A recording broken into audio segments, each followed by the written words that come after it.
બેંગલુરુથી મેંગલુરુ વચ્ચે દોડતી વંદે ભારત એક્સપ્રેસની સફર માત્ર ઝડપી મુસાફરી પૂરતી સીમિત નથી, પરંતુ કુદરતના અદ્ભુત નજારાનો પણ અનુભવ કરાવે છે।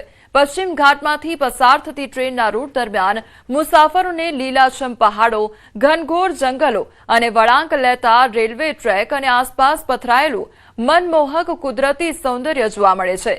ખાસ કરીને ચોમાસાની ઋતુમાં પશ્ચિમ ઘાટનું રૂપ વધુ જ નયનરમ્ય બની જાય છે। કુદરતી સૌંદર્ય એક પછી એક સામે આવતા હોય તેવો અહેસાસ થાય છે।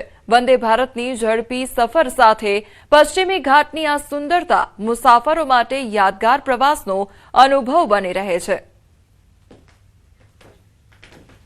તો વંદે ભારતની સફર પ્રવાસીઓ માટે યાદગાર બની રહે છે, કારણ કે મનમોહક દ્રશ્યો લોકોને માણવા મળે છે અને આ સાથે કુદરતી સૌંદર્યનો નજારો પણ પ્રવાસીઓને માણવા મળતો હોય છે।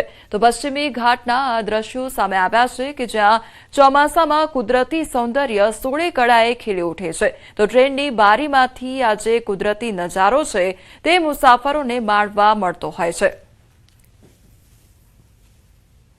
તો બેંગલુરુથી મેંગલુરુ ખાતે જતી જે વંદે ભારત ટ્રેન છે તેની સફર કરતા મુસાફરોને આ જે કુદરતી દ્રશ્યો છે તે જોવા મળતા હોય છે। કુદરતી સૌંદર્ય જે છે તે માણવા માટે મળતું હોય છે। ટ્રેનની બારીમાંથી કુદરતી નજારો જે છે તે મુસાફરોને જોવા મળતો હોય છે।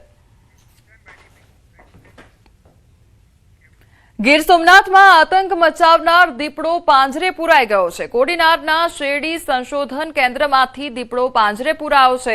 શેરડી સંશોધન કેન્દ્રમાં દીપડાની રંજાડ હતી, તો દીપડાની દહેશતથી વન વિભાગે પાંજરા ગોઠવ્યા હતા। વહેલી સવારે દીપડો પાંજરે કેદ થયો છે। દીપડાને જામવાડા એનિમલ કેર સેન્ટર ખાતે